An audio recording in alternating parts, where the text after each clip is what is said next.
Fitnah berat hari ini itu, Pak.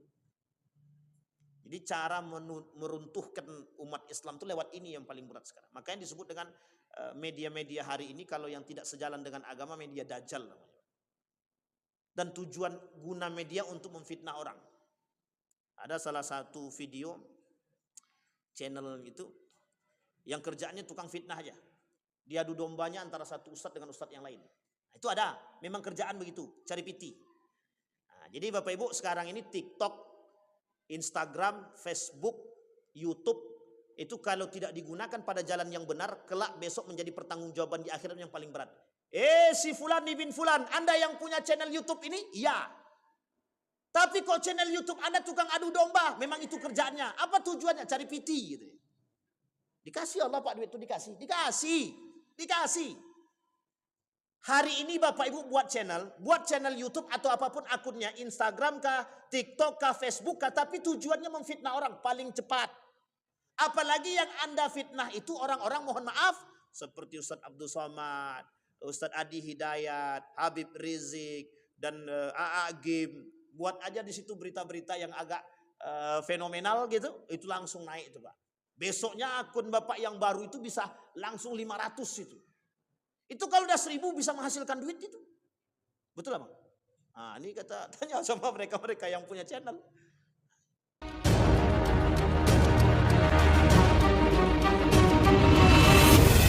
Syaitanirrajim. Bismillahirrahmanirrahim. Assalamualaikum warahmatullahi wabarakatuh.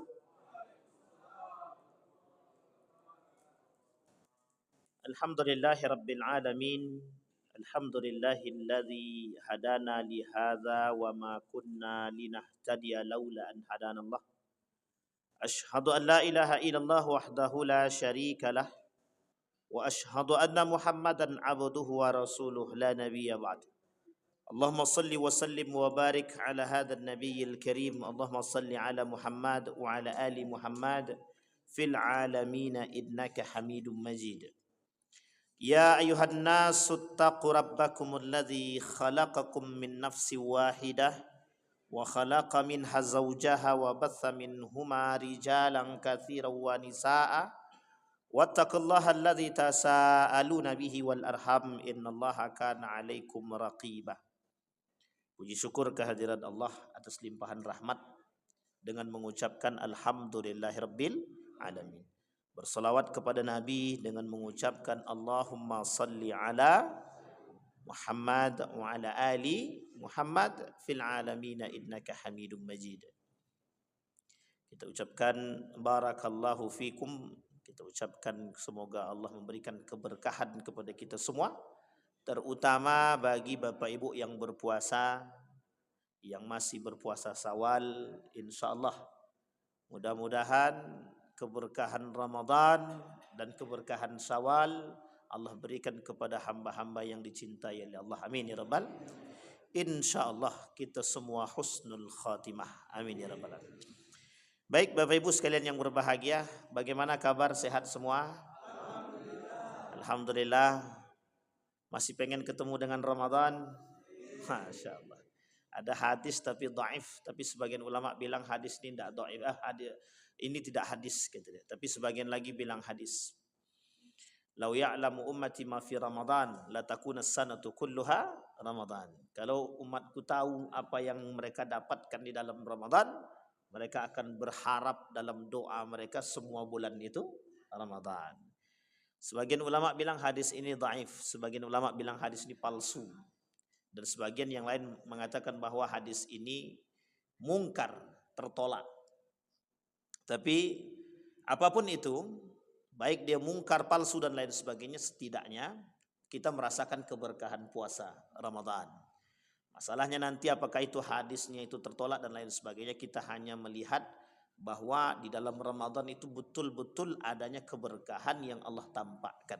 Insyaallah mudah-mudahan dipertemukan kembali di tahun yang akan datang. Amin. Baik Bapak Ibu sekalian yang berbahagia, di malam hari ini saya ingin coba sedikit mengangkat beberapa poin dari Al-Quran.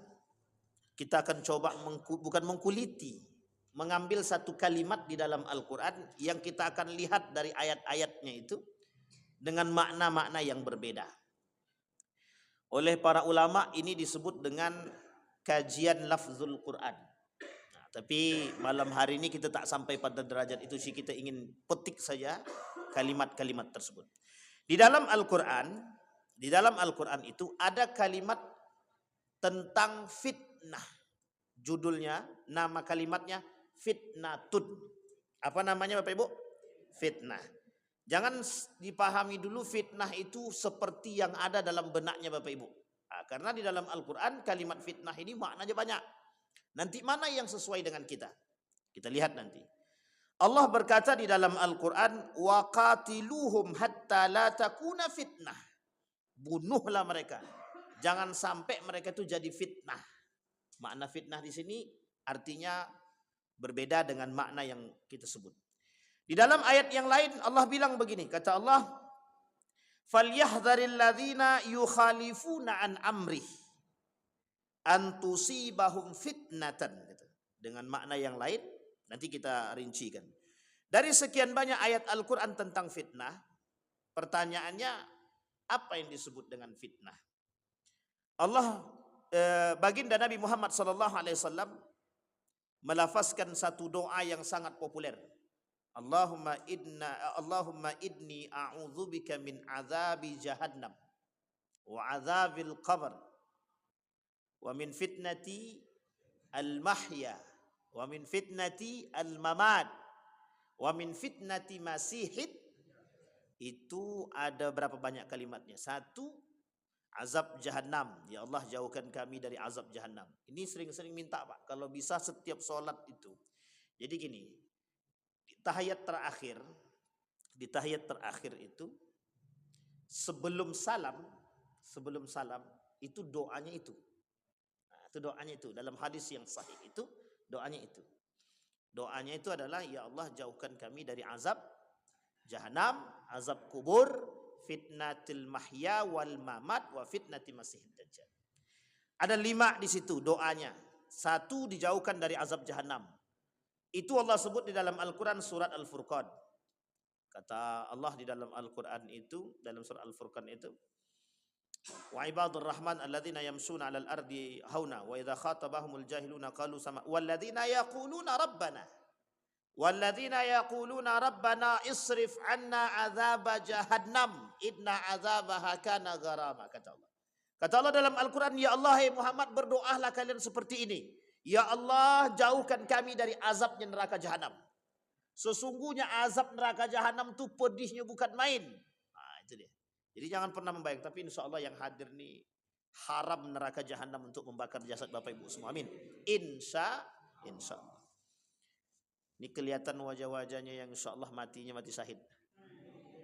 Dan masuk surga tanpa hisab. Nabi bilang dalam hadisnya begini. Ada 5 kemuliaan bagi orang yang menjaga salat 5 waktu. 5 kemuliaan. Kata Nabi, orang yang menjaga salatnya 5 waktu, man hafadha ala salawatil khamsah, yang menjaga salat 5 waktu, karramallahu bi khamsi karamat. Allah muliakan dia dengan 5 kemuliaan. Di antara 5 kemuliaan itu nomor kelima. Yang kelima itu kata Allah, masuk surga tanpa hisab. Alamak. Nah, itu mau ikut juga nanti insya Allah. Serius Bapak Ibu. Jadi banyak saksi-saksi Bapak Ibu nanti insya Allah. Lihat ke yang kiri kanan nih, besok manggil-manggil tuh. Aku tak lihat Bapak itu. Pak Jafar tak ada dalam surga. Di mana beliau? Ya Allah, kami bersaksi dia jamaah masjid kami. Datang Pak. Itulah enaknya berjamaah tuh Pak. Kenapa Nabi bilang itu di akhir zaman tuh, kata Nabi, berjamaah lah kalian, berjamaah. Karena nanti yang narik kawan-kawan kalian tuh ya kita, kata dia. Tidak bisa kita. Tidak ada masuk surga sendiri-sendiri, tidak ada. Karena masuk surga itu nanti rame-rame. Kembali kepada poin kita tadi Pak. Doa yang pertama azab jahanam. Yang kedua azabul kubur. Ya Allah, jauhkan kami dari azab kubur. Orang yang suka melantunkan doa ini insya Allah Allah jauhkan dari azab kubur. Yang ketiga fitnatul mahya. Ini yang mau kita bahas. Fitnatul mahya. Apa itu fitnatul mahya? Kita lihat.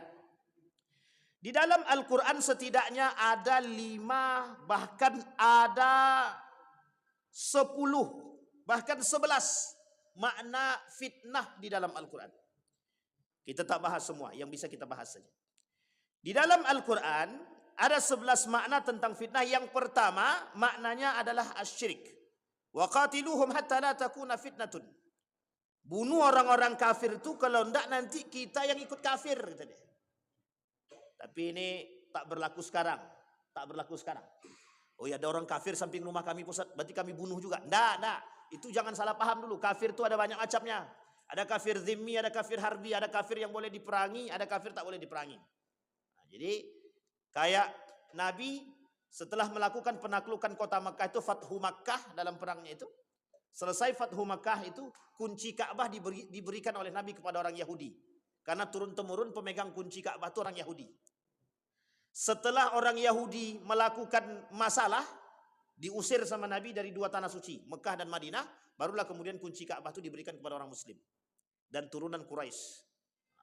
Jadi Nabi masih banyak percaya kepada orang-orang kafir itu, yang kafir zimmi, kafir masih dalam tanggungan. Itu tak boleh itu. Kata Nabi, yang menyakiti orang-orang kafir zimmi ini, dia telah menyakitiku, kata Nabi. Nah, jadi sama seperti orang-orang yang tidak punya masalah dengan kita orang kafir, baik dia. Jadi Bapak Ibu yang berkomunikasi dengan orang kafir, ya silahkan, tak ada masalah. Tapi kalau ada orang kafir yang bekerja sama dengan Amerika, terus Bapak Ibu kemudian ikut sama dia, itu masalah tuh. Kita tidak sampai ke situ, nanti goyang pula. Itu yang pertama, syirik. Kenapa harus kita bunuh orang kafir ketika itu? Perintahnya bunuh orang kafir, kalau tidak kalian yang akan dibunuh. Atau kalau tidak kalian akan menjadi kufur. Kenapa demikian? Karena kekuatan orang kafir Quraisy ketika itu tidak hanya kafir Quraisy, ada Yahudi, ada Nasrani. Yang kekuatan mereka ketika itu sangat perlu diperhitungkan dan dipertimbangkan, yang selalu melawan Islam ketika itu. Nabi hidup perlawanan keras. Di Mekah, di Madinah. Di Mekah Nabi sampai hijrah. Lawannya siapa? Kafir Quraisy. Bukan hanya kafir Quraisy, Yahudi, Nasrani, tapi yang paling kuat kafir Quraisy. Yahudi dan Nasrani tidak berkutik di situ. Meskipun Yahudi dan Nasrani ini adalah agama bagian mereka. Tapi sampai ke Madinah, hijrah Nabi Madinah. Di Madinah musuhnya banyak, tambah lagi. Tidak hanya kafir Quraisy, tambah Yahudi, tambah Nasrani, tambah orang munafik. Ini berat, banyak lawan Nabi di situ. Sehingga Nabi berhadapan dengan musuh-musuh. Sampai perintahnya begini, umirtu an uqatilan nasa hatta yashhadu, kata Nabi, aku disuruh bertahan. Tapi kalau mereka perang, aku perang. Kalau mereka perang aku dan aku tak perang, aku mati. Dalam bahasa kita nih mati konyol. Nih aku pasrah, bunuhlah aku nih. Itu mati konyol nama itu. Sama Pak dengan sekarang begitu. Kenapa kita harus melawan Zionis itu? Amerika itu kenapa? Ada alasan, ada. Mereka kalau kita tak lawan, kita dilawan. Sekarang tinggal pilih saja, Bapak mau tunggu kami pasrah dengan tekad kami, Pak Ustadz. Iya, Bapak dah tua. Yang muda-muda ini harusnya begitu. Mencuci otak anak-anak muda ini memang susah sekarang. Sudah terlalu menikmati dengan dunia mereka. Itu fitnah. Maka kalau kita tidak membunuh orang-orang kafir yang merusak kita, kita ikutan kafir, Pak. Contohnya apa? Orang-orang kafir yang merusak pola pikir kita, menyerang kita dengan pikiran kita. Itu kita harus lawan. Jadi tidak bisa. Bahasa lainnya begini. Bapak Ibu menjaga harta Bapak Ibu, harga diri, harga kehormatan keluarga, kehormatan agama. Kemudian Bapak Ibu punya harta, itu wajib Bapak Ibu jaga, wajib. Kalau ada orang datang merampas harta Bapak Ibu lawan. Mati Bapak Ibu dalam melawan, mati syahid. Mati syahid. Tapi kalau orang yang mau maling merampok kita tadi, mati di tangan kita, kita tidak berdosa. Itu yang boleh dibunuh. Nabi bilang, umirtu an uqatilan nas, aku diperintahkan untuk menyerang kalau diserang. Kalau tak diserang, tak boleh serang. Orang itu tak nyerang kita, tiba-tiba kita yang serang mereka. Misal, ada orang kafir samping rumah Bapak Ibu, mereka tuh tidak ngapa-ngapain. Orang cuma ngontrak, aku ini benci kali, hina aku lihat muka kalian ini. Itu tidak boleh itu Bapak Ibu. Itu tidak boleh. Karena derajat manusia di hadapan Allah dalam hukum sosial itu sama. Bisa jadi orang yang kafir tadi masuk Islam, kita yang berubah jadi kafir. Sampai di sini paham ya? Sangat mungkin sekali. Itu yang pertama. Maka kata Allah, bunuh. Ulama Wahbah Zuhaili dalam kitabnya Tafsir Al-Munir mengatakan, kalimat yang dimaksud dengan fitnah di sini itu diartikan sebagai syirik ataupun kesyirikan. Atau dimaknakan sebagai kufur pada makna yang kedua. Kalau kita tidak lakukan pembunuhan, kita yang kafir. Kemudian makna yang kedua, al-wajhul tsani, al-fitnatu ya'ni al-kufru. Sama dengan yang pertama tadi. Ibtigha al-fitnah, jauhi oleh kalian fitnah. Ittaqul fitnah, ittaqul fitnata. Jauhi oleh kalian, kata Allah, fitnah. Kalau tidak, dia akan masuk pada diri kalian. Kita ambil contoh. Ini mohon maaf. Perlu iman yang kuat ketika berdiskusi dengan orang kafir. Perlu iman yang kuat. Jadi gini, ini cerita nyata dari Ustaz Adi Hidayat. Kata Ustaz Adi Hidayat, satu ketika ada seorang pemuda sekolah di tempat non muslim. Berjalan 1 bulan, 2 bulan, 3 bulan, dan dia berbaur dengan teman-teman muslim. Pada bulan yang terakhir, anaknya datang ke rumah orang tuanya cuma mau pamit. Pak, Bu, pamit, saya mau pindah agama, katanya. Coba bayangkan. Itu lingkungan tuh pengaruhnya besar, Pak. Pengaruh lingkungan tuh besar. Jadi pandai-pandai kalau dalam berbaur nih dan bergaul dan bermuamalah, pandai-pandai jaga iman. Kalau tidak goyang kita, Pak, akidah kita. Kalau tak kuat kita punya akidah, anak-anak kita goyang, Pak, goyang. Misionaris itu punya banyak cara untuk membuat orang-orang Islam ini keluar daripada Islam. Itu misionaris. Misionaris punya misi. Memang misinya itu. Bagaimana mengkafirkan kita, memurtadkan kita itu. Sehingga terselamatkanlah. Gitu. Nah, saya tak mau bahas itu, tapi terlalu panjang nanti. Baik, al-wajhul tsalis, yang ketiga. Nah, ini poin pentingnya. Makna yang ketiga, arti fitnah di dalam Al-Quran yang ketiga itu adalah bala'ud. Apa artinya bala, Bapak Ibu? Bala, bencana. Arti bala, bencana ini ada 2 makna yang tersembunyi. Makna yang pertama, ketika kita berhadapan dalam keadaan kehidup kita saat ini yang disebut oleh Nabi dalam doa itu fitnatul mahya itu ini. Fitnatul mahya, fitnahnya kehidupan. Apa fitnah kehidupan itu? Manusia berseliweran, Pak, hidup semua. Banyak fitnah kehidupan tuh banyak, Pak. Anak, istri, harta, semua tuh fitnah. Fitnah bagi kita, sangat fitnah. Allah sebut dalam Al-Quran, inna auladakum wa azwajakum fitnah. Dalam kalimat yang lain, inna auladakum wa amwalakum fitnah. Anakmu, istrimu, hartamu fitnah. Pertanyaan fitnah ini apa? Diartikan 2. 1 balak bencana, yang kedua ujian. Bapak Ibu pilih yang mana? Yang pertama apa yang kedua? Bala atau ujian? Kedua-duanya, Pak. Tidak bisa. Karena kebaikan dan keburukan itu fitnah. Kata Allah, sesungguhnya kebaikan dan keburukan itu adalah fitnah. Kita ambil contoh begini. Contoh daripada fitnah yang kehidupan yang ada pada diri kita hari ini. Ketika Bapak Ibu, mohon maaf, punya anak, tapi anaknya tidak sholat. Tidak sholat. Itu fitnah tidak kira-kira? Arti fitnah ini apa? Bencana atau ujian? Dua-duanya. Kalau Bapak Ibu sudah ajarkan dia agama, itu bencana berarti. Tapi kalau tidak, itu ujian. Dan dua-duanya bisa masuk, Ustaz. Bisa. Tergantung sudut pandang. Tapi bagaimana caranya kalau kita pandang sebagai ujian? Tujuan Allah untuk menguji orang beriman. Ahasiban nas, kata Allah. Apakah kalian mengira kalian tidak akan diuji? Tidak mungkin. Orang beriman pasti akan diuji. Makanya kalau kita punya masalah, baik anak, istri. Istri aku nih, Pak Ustadz, sama sekali sukanya membantah kalimat aku, gitu deh.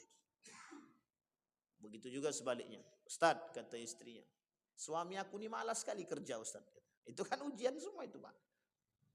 Istrinya baik, sering ke masjid, suami tidak pernah ke masjid. Atau sebaliknya, suaminya rajin ke masjid, istrinya tak pakai kerudung. Tapi ada yang unik. Istrinya rajin ke masjid, suaminya rajin ke masjid, tidak punya anak. Tapi ada sebaliknya, Pak, punya anak soleh, rajin ke masjid, bapak ibunya nggak ke masjid. Bapak ibunya ke masjid, anaknya nggak ke masjid. Tapi ada yang lain, ada bapak ibunya ke masjid, suaminya ke masjid, istrinya ke masjid, anaknya soleh. Tahu-tahu suaminya nikah lagi. Ujian juga. Fitnah juga, ya kan Bu? Kata ibu belakang, iya kata. Sunnah kata, oh itu nanti tidak ujian tuh kata beliau. Ayo itu pandai-pandai lah mana itu. Mau yang sanggup ya silahkan, yang tidak sanggup jangan coba-coba berkomentar. Itu yang kita takutkan itu sebenarnya. Tapi Bapak Ibu, ini semua kehidupan begitu. Kata Allah di dalam Al-Quran, tergantung pola pikir atau cara pandang orang beriman. Kalau dia orang beriman, rajin sholatnya, suami istrinya rajin, tapi kok dapat anak yang tidak benar. Lihat, itu ujianmu. Bagaimana cara Anda membuat dia beriman? Tapi mohon maaf, ada orang tua, dia rajin sholatnya, rajin ibadahnya, kedua-duanya. Tapi anaknya tidak pernah ditegur. Itu bala, bencana. Kenapa? Karena sholatnya, karena kesolehannya tidak mampu menggiring dia masuk ke dalam surga dia. Kenapa tak mampu? Pertanggungjawabannya, bapak, ibu, jangan sok-sok mau masuk surga. Kalian belum pernah menasehatiku ketika aku meninggal sholat. Ketika aku meninggalkan sholat. Berat apa tak berat? Nah, jadi bapak ibu jangan takut sama anak. Suami-suami jangan takut sama istri. Istriku yang tersayang, sholatlah. Jangan ngatur-ngatur bang. Ayolah, pandai-pandailah. Itu suami takut istri. Kalau istri takut suami itu wajar. Tapi kalau suami takut istri, wajar apa tidak? Salah sebenarnya, bukan begitu. Saling menghormati. Agak cari aman sedikit Pak. Takut ini nanti video ini beredar, bahaya juga. Tidak ada bercanda aja Bapak Ibu. Itu yang ketiga. Kata Nabi, kata Allah dalam Al-Quran, makna fitnah yang ketiga dalam Al-Quran adalah ujian. Falyahdharil ladzina yukhalifuna amrihi an tusibatna fitnah. Jauhi oleh kalian fitnah itu, takutnya fitnah itu akan datang kepada kalian. Atau bersiap-siaplah. Bagi siapa yukhalifun? Fitnah akan datang kepada orang yang bertolak belakang daripada syariat agama. Orang yang tak mau menjaga agamanya, orang yang tak mau menjaga nilai agama, fitnah datang kepada mereka. Apa fitnahnya? Dua, cobaan, ujian, satu lagi bala, bencana. Baik Bapak Ibu. Nah, ada makna lain daripada fitnah ini yang dalam kehidupan kita. Makna fitnah yang diartikan sebagai tuduhan. Pernah dengar ya Bapak Ibu? Makna fitnah diartikan sebagai tuduhan. Itu bagian daripada fitnatul mahya. Fitnah kehidupan. Bapak Ibu tidak mencuri dituduh mencuri. Ada orang tidak korupsi dituduh? Bukan dituduh, memang dipaksakan. Anda kalau kenapa Pak? Oh target. Bapak lebih paham. Saya nak kasih kata itu agak terlalu vulgar, betul kan? Jadi memang ada, tapi bayangkan apa kata Nabi dalam hadisnya gini. Man kanat lahu mazlamatun li akhi, man kanat indahu mazlamatun li akhihi falyatahallalhu minhu qabla an yakuna dinar wala dirham. Apa kata Nabi dalam Al-Quran? Hei orang-orang yang punya kezaliman melalui fitnah lisan yang mereka gunakan kepada saudara mereka, falyatahallalhu minhu. Ini salah satu dalil daripada halal bihalal. Tahu Bapak Ibu halal bihalal? Sudah selesai? Masih ada. Sawal bisawal. Halal bihalal. Kenapa tak haram biharam aja gitu? Nah, ini halal bihalal. Ini Pak, kalimat halal bihalal ini oleh Buya Hamka, itu cara menerjemahkannya sangat unik. Tidak ada manusia yang tak berdosa terhadap saudaranya. Datang kalian minta halalkan. Ternyata Nabi katakan, yang punya dosa sama saudara, jangan pernah kalian berharap masuk surga sebelum minta dihalalkan. Maksudnya bukan minta dinikahkan Pak ya, minta dihalalkan di sini. Ridwan, kemarin aku pernah menyakiti hatimu, memfitnah dirimu. Tolong kau halalkan atau maafkan aku. Itu kalimatnya Pak. Makanya tradisi maaf-maafan itu bukan tradisi sembarangan. Bisa jadi kita tidak sempat ke rumah dia. Bisa jadi kita lupa WA dia. Ketika ketemu dibuat satu kegiatan. Ini hanya momentum saja Pak. Momentum. Ini tidak ada masalah. Tapi kalimat itu yang dipentingkan oleh Nabi bukan kalimat itunya. Faliyatahallalhu minhu. Tujuannya apa? Kelak orang yang sudah meminta kehalalan daripada saudara dia terhalang masuk neraka dan terhalang dari kondisi kebangkrutan kelak di akhir zaman, di hari kiamat. Coba bayangkan. Makanya Bapak Ibu, orang yang suka menyakiti hati orang itu orang bangkrut namanya. Kenapa bangkrut? Semua kebaikan dia diberikan kepada orang yang dizolimi. Dan kalau habis kebaikan dia, ukhidat min sayyiatihi faturihat ilaihi faturiha ilal jannah. Ilan nar. Kalau habis kebaikan dia, diambil keburukan orang yang kita zolimi, yang kita fitnah, diambil, setelah diambil, diberikan kepada orang yang kita zolimi. Kemudian kita dimasukkan ke dalam neraka. Jadi bangkrut, tak ada lagi. Apa mau bertanggung jawab? Itu kalau 1 orang, Pak, kalau 10 orang. Sekarang pertanyaannya, mohon maaf, jangan ada yang tersinggung. Jangan ada tersinggung. Yang pernah memangku jabatan, berapa banyak yang telah kalian sakiti? Itu kalau bahasanya beliau. Kata Buya Hamka, kalian yang telah pernah menyakiti. Kata guru saya begitu. Tolong datang kepada mereka, minta kehalalan kepada mereka. Jadi jangan dikira maaf dari saudara itu tidak penting, Pak. Tapi ada Pak Ustaz, aku maafkan tapi aku tak mau bertemu dengan dirimu. Pernah begitu? Nabi juga begitu. Bedanya itu Nabi, Bapak enggak Nabi loh. Wahsy, tahu Wahsy? Wahsy itu Bapak Ibu, ini peci turun-turun terus. Wahsy itu pembunuh paman Nabi. Nabi tak mau ketemu sama dia. Sampai meninggal Wahsy tidak ketemu. Tapi Nabi memaafkan dia. Uniknya, ini jangan dijadikan alasan. Jangan dijadikan alasan. Kenapa jangan dijadikan alasan? Ini yang dibunuhnya paman Nabi. Kalau dia bunuh orang tua kami, bagaimana Ustaz? Aku bisa maafkan dia Ustaz, tapi aku tak mau bertemu dengan dia. Kalau kita tak mau ketemu dengan dia karena masih ada unsur kebencian, maka hati-hatilah dengan kebencian itu. Tapi kalau kita tak mau bertemu dia karena belum sanggup untuk ketemu, itu diperbolehkan. Tidak ada masalah. Hanya saja jangan lama-lama. Karena apa? Tidak ada manusia yang tidak bersalah. Nabi kenapa tidak ketemu dengan Wahsy? Karena jarak umur Nabi dengan Wahsy masuk Islam itu tidak panjang. Tidak lama. Sehingga memang Wahsy pernah sekali, Wahsy sendiri pun tidak sanggup ketemu dengan Nabi. Malu. Kenapa? Yang dibunuh pamannya, Pak. Sampai di sini paham ya Bapak Ibu ya. Tapi bukan berarti dijadikan dalil. Kata guru saya, bagaimana ikhlas turidu? Kata guru saya gini, ketika ditanya, Ustaz, bagaimana ikhlas itu? Kata beliau, ikhlas itu seperti ini. Ada kertas kosong, kemudian Anda tulis, Anda coret-coret, Anda hapus pakai tip X, kemudian Anda lihat masih ada bekas, itu tidak ikhlas. Ikhlas itu kalau sudah ada coretan, kemudian sulit untuk menghilangkan bekas, robek kertas tadi, ganti dengan kertas yang baru. Itu yang disebut dengan bening, Pak. Tapi saya kira di antara sekian banyak manusia satu, Pak. Saya pernah temukan itu di Yogyakarta. Satu ketika Bapak atuk-atuk lah dia nih. Setiap keluar masjid, dia punya kebiasaan. Kebiasaannya selalu memberi makan, jadi memberikan permen kepada anak-anak yang ada datang ke masjid, keluar anak-anak yang main tadi dikasih permen. Setiap hari begitu. Satu ketika ditabrak mobil.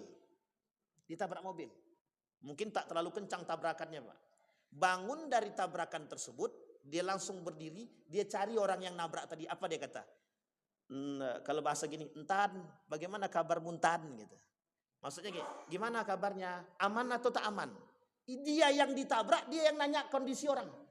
Kalau sekarang ada tak manusia begitu? Paham maksud saya kan Bapak Ibu ya? Kalau ada orang begitu, itu perlu kita datang itu, Pak. Ilmu apa yang dituntutnya itu? Saking tingginya.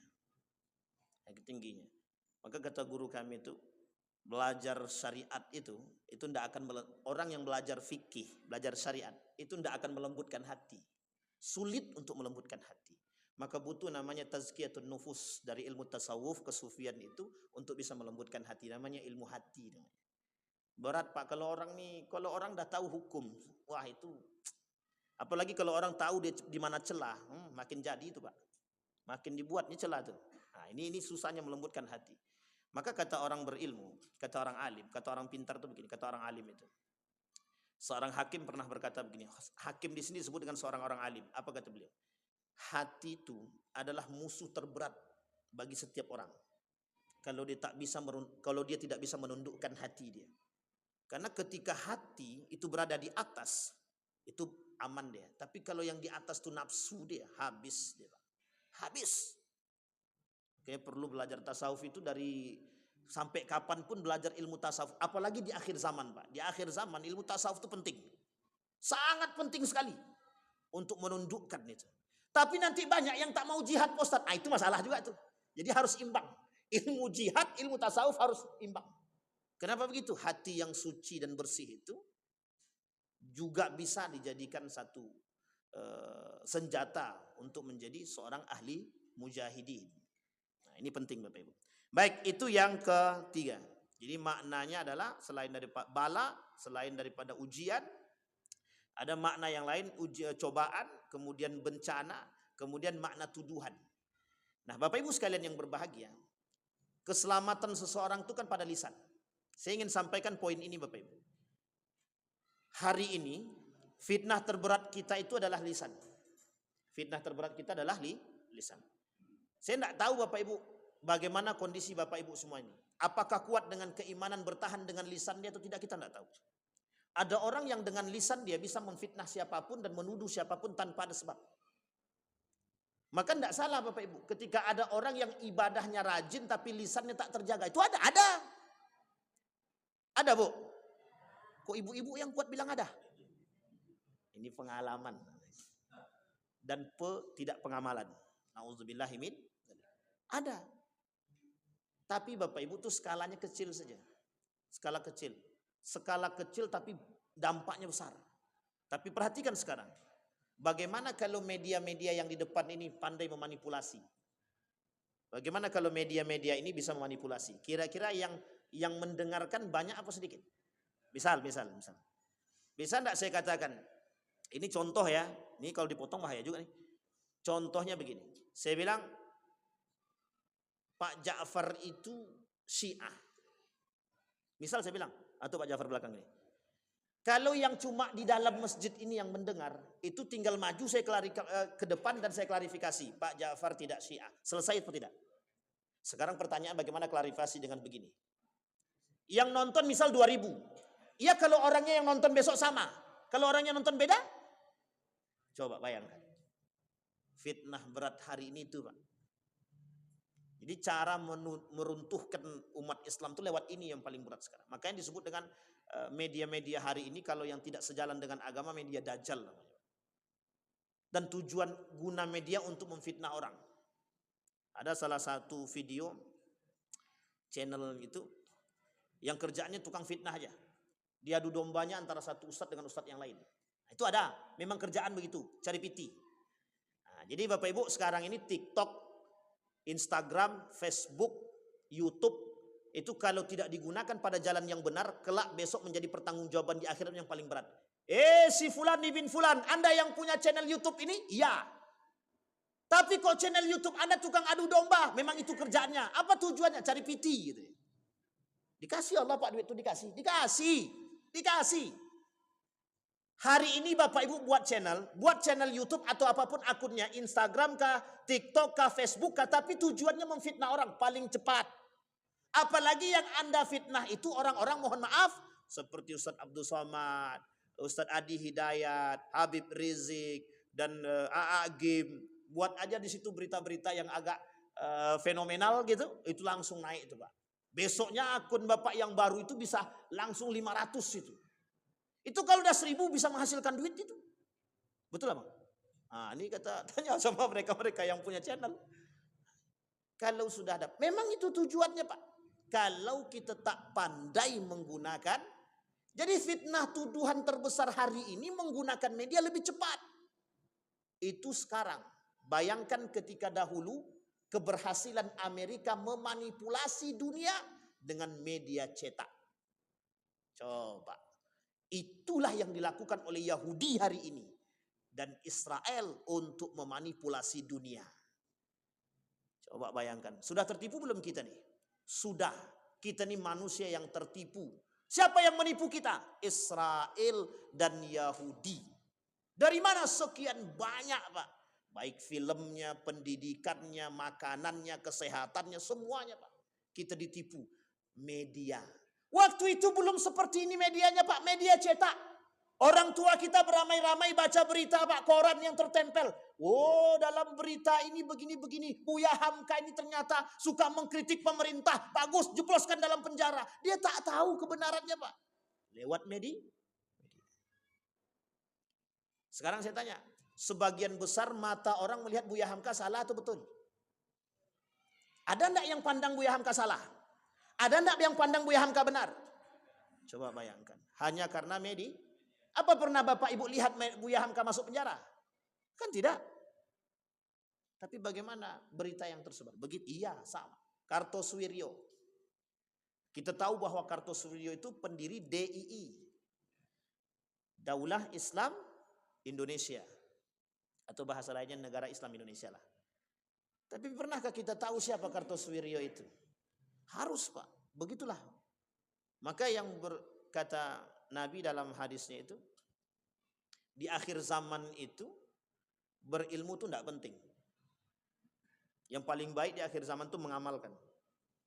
Karena yang paling berat itu mengamalkan ilmu. Kenapa begitu? Orang berilmu banyak, yang mengamalkan sedikit. Kalau dulu, zaman dulu, itu yang dipentingkan apa? Amal apa ilmu? Ilmu. Kenapa orang berilmu sedikit? Kalau sekarang orang berilmu banyak, yang mengamalkannya sedikit. Sekarang saya tanya Bapak Ibu, sederhana saja. Berapa banyak masjid di Pekanbaru? Dan berapa banyak kajian di Pekanbaru? Per hari, bukan per minggu, per hari. Berapa banyak masjid yang mengadakan? Pertanyaannya, sekian banyak prosentase, kita anggap 1000 prosentasenya. Berapa banyak yang kembali kepada jalan yang betul, dan berapa banyak yang tidak kembali. Dan berapa banyak yang stagnan, dan berapa banyak yang tidak mengerti dan yang paham. Itu poinnya, Pak. Jadi, kuncinya di situ. Itu fitnah, Ustaz. Itu fitnah kita memang hari ini begitu. Makanya sekarang pandai-pandai. Pandai-pandai kita melawan. Jadi fitnah-fitnah tuduhan itu jangan didiamkan, Pak. Dilawan. Tapi kami tak bisa melawan, Pak Ustaz. Cari tahu kebenarannya. Dari siapa? Tanya kepada orang yang kredibel. Misal, betul enggak Muhammad Hussein Gaza itu Syiah? Misal. Ini kan tuduhan terbaru nih yang lagi viral.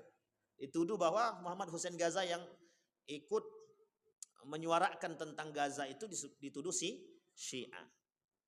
Sekarang pertanyaannya, yang tidak kenal, oke, dia tak bisa bersuara. Tapi bagi yang kenal, jangan diam. Saya lihat kemarin muncul satu video dan Facebook kawan saya yang kenal dekat betul dengan Muhammad Hussein Gaza, dia sampaikan, saya bersaksi kepada Allah bahwa dia bukan Syiah. Nah, itu bagus, Pak, begitu. Itu yang penting, Pak. Tapi yang salah itu adalah orang yang tahu, tapi dia diam aja. Ada orang yang tahu diam karena takut, ada orang yang tahu diam karena cari aman. Itu paling banyak. Yang nomor 2 itu. Ada orang yang mengerti, tahu dia, tapi dia lawan. Mana yang paling baik? Yang paling baik? Ya Bapak Ibu yang jawab. Kalau saya jawabnya, nomor 1, Pak. Karena kebatilan harus dilawan. Kebatilan harus, kemungkaran harus. Sekarang saya tanya Bapak Ibu, semangat tak? Siap tak melawan kebatilan kemungkaran? Harus siap. Tapi kami dah tua-tua, Ustaz, lantaklah mengharapkan yang muda susah, sekarang yang tua-tua aja lah. Jadi kalau kami mati duluan bagaimana, Ustaz? Aman. Selamat daripada fitnah. Tapi kalau kami mati terakhir, ada pertanggungjawaban. Insya Allah. Baik. Itu yang keberapa tadi? 1, 2, 3. Sekarang makna yang keempat. Fitnah, makna yang keempat, al-azab fid dunia. Mendapatkan azab di dunia. Apa kata Allah? Fa idza udhiya fillahi ja'ala fitnatan nas. Kemudian Allah jadikan, ketika ada orang-orang yang melakukan kemungkaran secara sosial, maka mereka bisa mendapatkan azab di dunia. Azab di dunia. Jadi Bapak Ibu, ada dosa yang memang ada azab yang memang Allah balas di dunia. Tahu Bapak Ibu apa itu salah satu dosanya? Salah satu dosa yang azabnya Allah segerakan di dunia, orang yang durhaka sama orang tua. Yang pertama. Yang kedua, orang yang main riba. Yang ketiga, pencuri. Itu Allah segerakan hukumannya di dunia. Allah segerakan, azabnya Allah segerakan di dunia. Orang yang mencuri hak orang lain tidak akan pernah mengalami keberkahan dan akan Allah kembalikan dengan model yang sama. Dia ngambil harta orang orang akan rampas harta dia. Coba bayangkan. Termasuk orang tua yang terzolimi oleh anaknya. Allah ganjar langsung di dunia. Anak yang durhaka sama orang tuanya Allah ganjar di dunia. Orang yang melakukan riba Allah ganjar di dunia. Bukan hanya di dunia, tapi di akhirat juga Allah tambah. Dua-duanya dapat. Tapi kan orang tidak takut. Tidak takut. Di dunia dia dapat tetap tidak takut juga. Di akhirat makin tidak takut juga. Allah itu kan belum terjadi, Ustaz. Itulah masalahnya manusia sekarang. Karena belum terjadi makanya dia Allah paling surga dan neraka tak ada atau tidak. Ada buku judulnya fenomenal. Judul buku itu ternyata surga dan neraka tidak pernah ada, kata dia. Tapi jangan dibaca, jangan dicari. Cukup saya aja yang baca. Karena takutnya terpengaruh Bapak Ibu. Oh ternyata surga dan neraka tidak ada. Berarti kami ini tidak ada gunanya ibadah. Kata dia. Jadi ateis sudah. Nah, namanya penulis buku itu namanya Wawan Setia. Ternyata surga dan neraka tiada. Dulu pernah juga ditulis oleh Mustafa, seorang ahli teknik dulu, sarjana teknik. Kembali ke Agus Mustafa, kembali ikut kemudian bertasawuf. Tasawufnya mungkin tak cukup modern, menuliskan buku salah satunya itu. Ternyata Adam dilahirkan, kata dia. Itu tanda tanya. Tenang Pak, tenang. Itu tanda tanya. Itu kalau sempat disebar luas bahaya juga kan. Baik. Azab. Nah, Bapak Ibu sekalian yang berbahagia, apa kata Allah? Tsumma inna rabbaka lilladzina hajaru min ba'di ma fatanu. Kata Allah di dalam Al-Qur'an, tsumma inna rabbaka, sesungguhnya Tuhanmu lilladzina hajaru, bagi orang-orang yang berhijrah daripada ketidakbenaran menjadi yang benar. Maka kelak akan menjadi fitnah bagi mereka. Apa fitnah bagi mereka? Mereka akan ditiadakan daripada azabnya dunia. Jadi gini Bapak Ibu. Kebaikan itu fitnah, keburukan itu fitnah. Jadi orang yang berhijrah dari keburukan menuju kebaikan itu juga fitnah. Apa fitnah? Fitnah menuju kebaikan. Kebaikan itu sendiri bisa jadi fitnah bagi diri dia. Artinya apa? Fitnah itu, arti kebaikan fitnah di sini ada disebut dengan sebagai ujian. Bisa dipahami Bapak Ibu. Jadi kebaikan itu juga uji. Makanya baik itu ujian, buruk juga ujian. Dapat anak ujian, tak dapat anak ujian. Sekarang yang paling besar, paling berat yang mana? Ujian ada anak atau ujian tidak ada anak? Jangan dibanding. Karena setiap orang tidak akan bisa membandingkan. Hanya saja bagi kelompok tertentu hari ini tidak punya anak itu lebih baik. Ya, ada kelompok tertentu namanya child free. Kelompok yang tidak pengen punya anak. Dan itu sekarang sedang digaung-gaungkan di Indonesia. Nah, salah satunya yang telah menggaungkan Singapura. Yang gak pengen punya anak. Menikah suami istri, kami gak pengen punya anak. Anak itu malah petaka, katanya. Tapi itu kan melanggar fitrah Tuhan sebenarnya. Tapi memang kalau ditanya memang ada kewajiban punya anak? Memang tidak ada memang. Bapak Ibu carilah dalilnya. Wajib punya anak. Tidak ada tuh Pak. Cuma itu menentang Tuhan. Artinya menentang fitrah. Dan ini fitnah juga. Fitnah bagi kita juga. Coba bayangkan ketika kita dihadapkan dengan orang seperti itu. Ditanya, emang ada kewajiban punya anak? Anda sama sekali nggak pengen punya anak. Itulah punya anak juga kalian lagi. Banyak juga anak lagi. Kan orang tua zaman dulu begitu juga Pak. Punya anak 12. Orang zaman dulu punya anak 12, 13, 9, rata-rata di atas 5. Orang sekarang punya anak 1 stres. Orang zaman dulu punya anak 12 malah senang. Orang zaman sekarang punya anak 1 stres. Orang zaman dulu punya anak 12 wajahnya makin muda. Orang zaman sekarang punya anak 1 sudah kayak punya anak 20. Nah, coba bayangkan tuh. Jadi lebih berat fitnah sekarang daripada fitnah dahulu Pak. Ditambah mungkin dampak pada makanan dan lain sebagainya. Kenapa begitu? Pengaruh Pak. Pengaruh pikiran. Orang zaman dulu menganggap anak itu rezeki. Orang zaman dulu menganggap anak itu keberkahan. Orang zaman sekarang anak itu malah petaka, menjadi beban, menambah menguras rezeki dan lain sebagainya. Siapa yang mengatakan begitu kepada kita? Kaum liberal Pak. Dari program apa? 2 saja cukup. KB. Saya tak salahkan KB. Tapi kalau KB itu mengatakan lebih baik daripada punya anak yang lain, itu salah. Ini yang membuat kita hari ini begitu. Tahu Bapak Ibu kenapa Israel, Yahudi pengen menghancurkan umat manusia? Karena pada akhirnya nanti manusia itu ingin mereka kecilkan. Yang banyak jadi sedikit. Nah, itu tugas Yahudi sekarang. Jadi kerjaan Yahudi sekarang itu cuma dua. Memiskinkan dan membuat jumlah manusia semakin sedikit, bukan semakin banyak. Nah, itu yang kita lawan sekarang. Jadi kita ini sekarang sedang serius, Ustaz. Serius betul. Jangan dianggap main-main. Jangan dianggap main-main. Nah, kapan waktu kalau kita ketemu kita sampaikan karakternya kaum-kaum Yahudi itu, Pak. Biar Bapak tahu sejarah pembangkangan, pengkhianatan mereka itu. Wah, itu Masya Allah. Nah, ini kalau kita teruskan panjang ceritanya, Pak. Sampai 1, 2, 3, 4. Yang keempat tentang azab fid dunia. Allah segerakan. Apa maksud fitnah di sini? Makna fitnah di sini adalah azab bagi siapa? Bagi mereka yang melakukan kezaliman terhadap manusia, baik kepada orang tua ataupun kepada sesama manusia. Allah segerakan azab mereka. Bapak Ibu sekalian yang berbahagia, dari poin ini Bapak Ibu, kita sama-sama jaga. Semua yang Allah berikan kepada kita ini adalah ujian. Ini yang disebutkan oleh Nabi dalam hadisnya fitnatul mahya, ujian kehidupan atau fitnah kehidupan. Semua yang berada di tangan kita menjadi fitnah. Hanya saja orang beriman harus kuat menjaganya. Itulah kuncinya. Iman. Kembali kepada Al-Quran dan Sunnah dengan cara yang baik. Insya Allah Allah kokohkan iman kita, Allah kuatkan. Allahumma tsabbit qulubana 'alal iman. Allahumma tahhir qulubana bil iman. Fa'tabiru ya ulil absar la'allakum tuflihun. Assalamualaikum warahmatullahi wabarakatuh.